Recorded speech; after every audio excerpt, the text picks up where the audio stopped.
Lamentations. I bet you love to hear that book.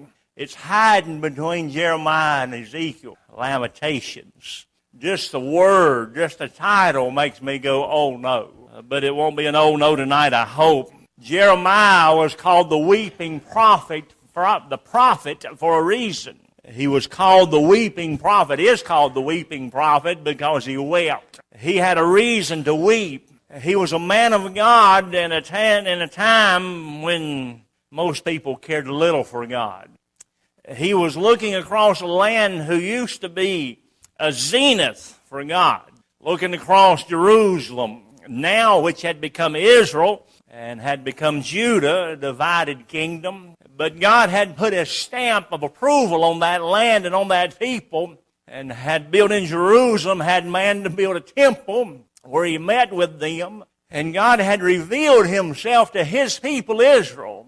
They had been a bright and shining light. I said had been. Now that bright and shining light is a dull ember, to say the least. In B.C. 931, the country split. I won't take time to explain why. Over next to nothing. Taxes.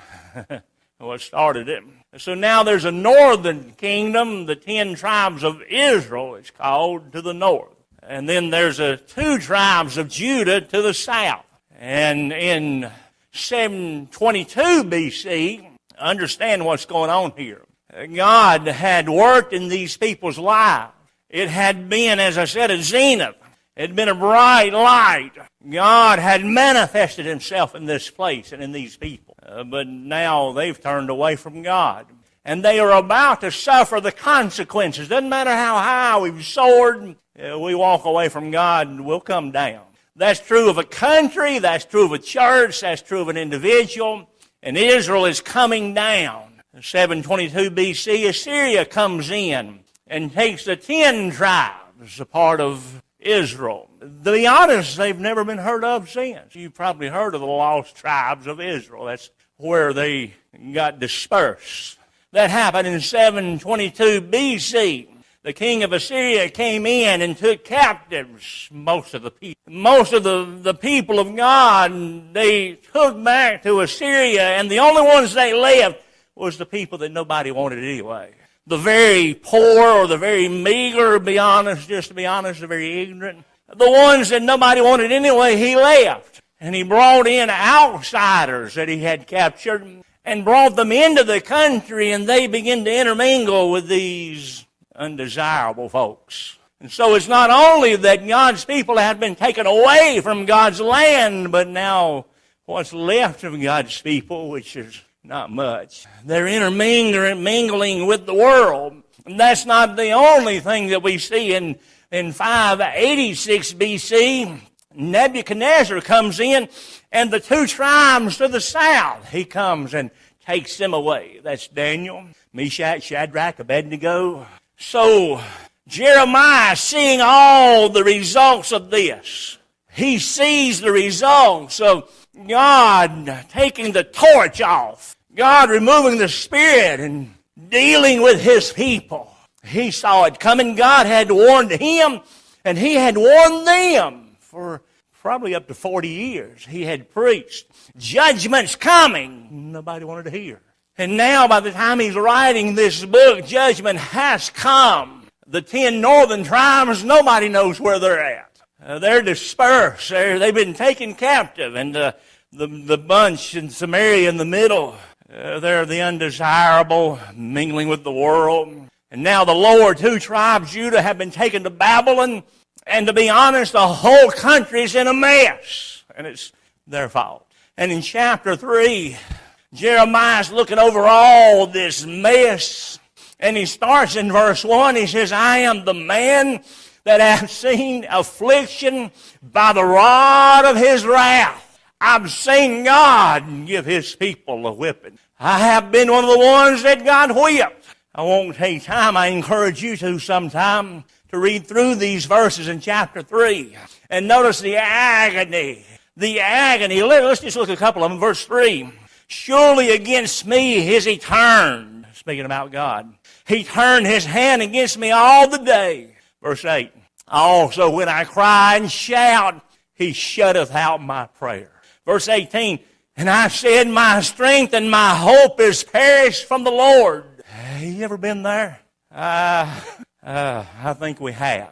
To where it seems like all hope is gone. He says, my hope, my strength has perished. That I had from God is gone. He's not saying he's lost his salvation or any of Israel have lost their salvation. He's just saying God has withdrawn himself. And he's left a skeleton. He's left a dead people with a dead place. But then on in verse 22, oh, what a blessing for these verses.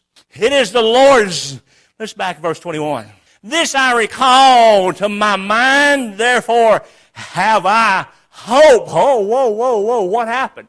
He has just said in verse 18, all hope is gone. But now all of a sudden God has shown up. All of a sudden something's happened in Jeremiah's heart. And he sees in spite of all that's going on, there's still a God in heaven. There is something to hope for. There is somebody to trust in. There is something that good can come from. He says, you understand? He's looking at his homeland and his people, and it's a disaster. What made it worse was they didn't care nothing for God. They had worshiped their idols, and now they're paying the consequences. And he had warned them, and he had warned them weeping, and they ignored him. Now they're suffering the consequences. And he says, all hope is gone, but all of a sudden, right in the middle of all of it, he said, I got some hope from the Lord. Look at verse 22. It is the Lord's mercies that we are not consumed, because his compassions fail not. It is the Lord's mercies that we are not consumed. He said it finally dawned on me. The only reason we aren't dead, the only reason we're still alive is the fact that God has had mercy on us. We are getting what we deserve, but he still has mercy. Look on in verse 23. Here's my message. They are new every morning. Great is thy faithfulness. He says, in spite of the situation, in spite of the dire trouble, in spite of the downward trend, in spite of all the deadness, in spite of all the trouble, in spite of all the sin that we're suffering the consequences of, there are new mercies every morning from a loving God. I thought about that. That'd be a good way to start every morning this year called 2016. To start every morning realizing we have a God of mercy. I want to tell you something. In this day, in this country, we need mercy. We need his mercy. For we are not far behind Israel. We are not far behind these people that Jeremiah is speaking of. In fact, we may be pretty equal with them. We have forgotten this is a nation called and ordained by God, blessed by God, used by God, but also can be set aside by God. And I think that's what we're seeing. Yet for us, yet for you, there is mercy new every morning. There's new mercy from God every morning when you get up. Could I tell you today, could I tell you this evening, could I tell you right now, what I want for this year? Could I just sort of share my heart? I hope this for you. I pray this for you. My desire is for this to be your desire. But Jeremiah said, in spite of all the negative, in spite of all the things that's going on that is bad, I can still look toward God's mercy. I can still hope in him. Friend, I want to tell you, that's where we're at. There's a lot of bad things going on. There's a lot of negative things going on. There's a lot that's not happening in God's work, in God's place. But I want to tell you, there's still a God of mercy. There's still a God we can run to every day. Could I tell you what I want for today and for tomorrow and for the next day? He said there's new mercy every morning. I just simply want to love. I'm honest. He said every day there's something new. He is in essence saying every morning there's a new start. Every morning, in spite of what's going on, In spite of all that's going on around you, there's still help to be had from God. And this evening, I want to ask the Lord every day of my life this year to help me love. I honestly want to love God. I want there to be a connection. I want to be like the Wesley brother that said, I want to be able to look up and say, God, I love you, and hear him say, I know you do. That's my desire. That's my prayer. According to Jeremiah, that's a good desire and a good prayer, because there's new mercy every morning when we wake up. I want to love the Lord. I want to have a hunger for him. Could that not be your desire also? Could that not also be your desire this year? I believe that's a good desire, to love the Lord, to care for him, to ask him for a fresh touch, but more than just something for me, but just because I love him. I do not want to serve him because I have to. I do not want to do what I do because I'm afraid not to. I do not want to do it because of obligation or because of fear. I want to do what I do because I love him. You see, that's how you tell if somebody loves you or not. It's how they treat you. It's how they talk to you. It's how they put up with you. I want to love him with all my heart. I want to love him without reservation. I want to love him above anything and anybody. I want to love his will and desire his way and long for his anointing, but just for him. I want to love him, but I want to love people. Well, I want to tell you, see, I'd been thinking about this when Brian told what he did this morning. He just upset me awful bad. I'll tell you, just tore me all to pieces, because we need to hear that cry of people. We need to know when they're hurting. We need to feel their hurt. We need to take it upon ourselves and carry their load with them and be there for them. We need to love each other. My desire every morning, my desire for my prayer, my longing for this year is to help me, Lord, to love people, to really care, to really be connected, to feel their pain, to weep with them, to rejoice with them. I said again, love's not inactive. Love doesn't just talk. Love acts. Love does. Love helps. Love goes the extra mile. That's the kind of love I want. That's the kind of love I need. That's the kind of love I want you to pray for your pastor about. I want to love the Lord. I want to love people. 1 John 4:7. Beloved, let us love one another, for love is of God. And everyone that loveth is born of God and knoweth God. Remember what Jesus said? They'll know you're my disciples because they'll see your love one for the other. There's one thing unique about Christians, says Jesus, and that is their love for each other. Well, I'll tell you something. Nothing blesses a pastor more than see a church gathering together and binding together when somebody's hurting in the membership. To hear that somebody, more people than probably I know about, has already reached out to Jimmy Bradley, blesses my heart. Some have already taken food. Some have already volunteered. Some have already called and contacted. That's a blessing to me. It shows that you love. And I want to tell you, I want to love this year. I want to love. He said, every day, in spite of all you're going through, he's saying there's a new day with the Lord. And there's mercy to be had. There's help to be gained. There's a spirit to walk with. There's a Bible we can trust. Every day of our life, every day this year is a new day. And every day I want to love like I've never loved before.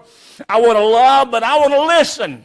I want to listen to God. I want to hear his voice and obey. I want to tell you one thing.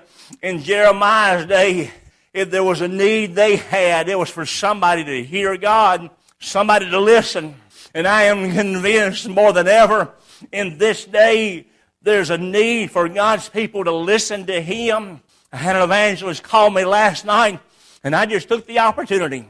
He's old-fashioned independent Baptist, and I asked him, do you know of any old-fashioned independent Baptist church that's doing well? Silence. Silence. And here's what he finally said. Well, there's a couple doing pretty good. And that told me, boy, we need help in this day. We need God's touch. We need God's anointing. You know what that means? We need people who will listen to God. He still has a message. He had to judge his people. He had to drive them away. He had to do a lot negative toward them because they would not listen. Oh, I want to listen to God. I want to hear his voice. I want to hear what he says. He says, if you love me, keep my commandments. He says, listen to what I say and do what I say. Boy, I understand this evening. If this ever is to be reality in my life and yours, I'm going to need help from God. Because tomorrow's not going to be any different than yesterday. Tomorrow's going to be a day when we get up and the devil's alive and the flesh is real and our bodies are worn and our minds are weary. So we need help. My point is this, we need to listen. I want to listen to the Lord. I want to listen to people. I have not said a lot to many of you, but I have noticed not too many people listen to me. Honestly, I've got some preachers who call. I don't even say anything anymore because I know they're not going to listen. And that's, you know what, you hear what I said? I don't even talk because I know they're not going to listen. And I have noticed a lot of times in conversation, I know I'm not Mr. Party and not the life of the party and Mr. Personality, but I have noticed more than I want to know that people just don't listen to me. But you know what I have found out? Not all the time do I listen to people. I think sometimes the Lord puts us in something to show us what we are. And when we see it happening in other people's lives, then we can see it, hey, that's true of you too. But I want to listen. I want to hear. I thought about that this afternoon. I really still mean this, but not quite as much as it did. I had gone by Brother Jimmy's after I found out Peggy passed away. Went on over there to Brother Jimmy's and sat around a while. Went by and got something to eat. Went home. I was tired, worn out. Sat down, and as soon as I sat down, the phone rang. I made the mistake. I answered it. It's one of my preacher friends, and 30 minutes later, after he's told me everything he's preached for 3 weeks and what he's going to preach for 4 weeks, by detail, my food was cold, I was tired, getting halfway sleepy, and to tell you the truth, I wasn't listening. I wanted him to hush and hang up. And I thought about this message, and I thought, I'm not sure I want to listen, but I want to listen. I want to hear. I want that connection. I'm not prone to that. I'm too much like my daddy, disconnected and content to be that way sometimes, but I want that connection. I want to be able to feel the heartache. I want to be able to weep and really mean it. I want to be touched when somebody's hurting. I want to hear. I want to listen. I want to take it in. I want this day, the next day, tomorrow morning, be a day when I'm committed to listening and to hearing and really connecting. You see, it's amazing how God uses people sometimes to speak to you.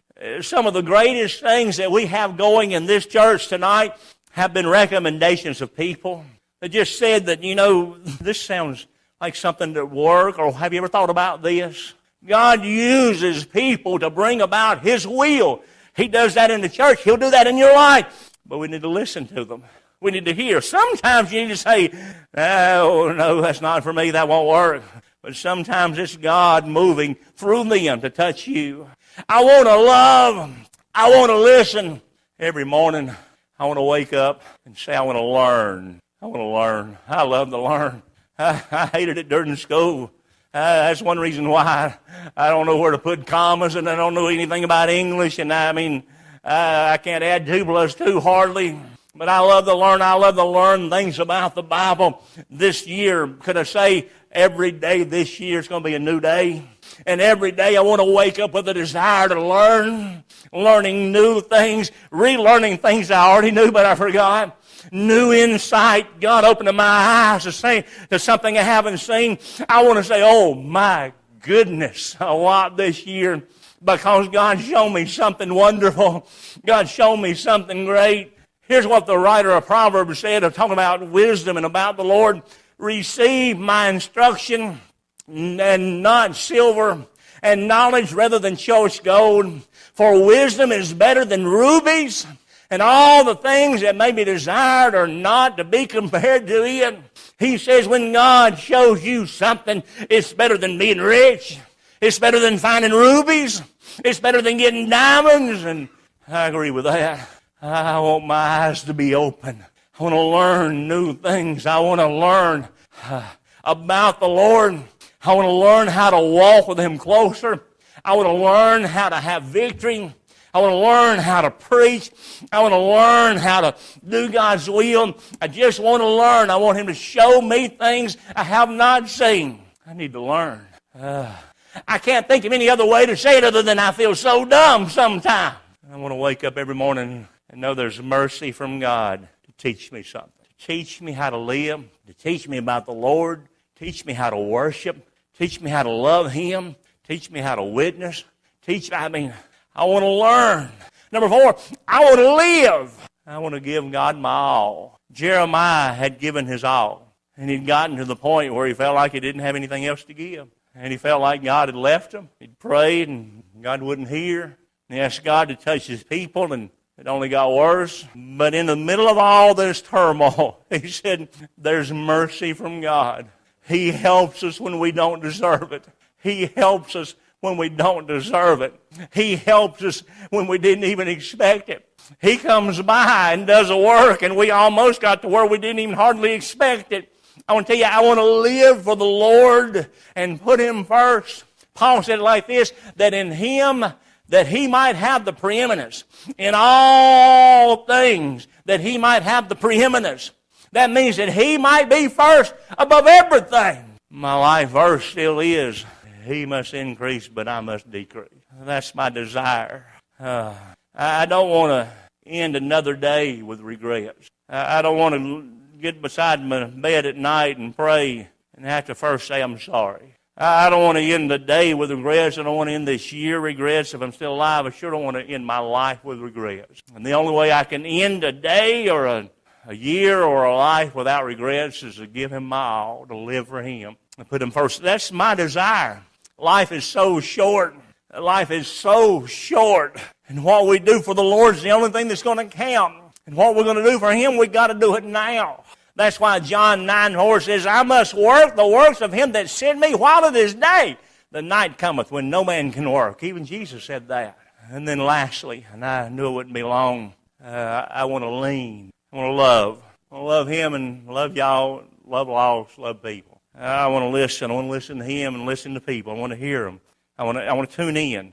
Well, one thing I appreciate about Tony Finney, he listens. He's the best two-way communicator of anybody I know.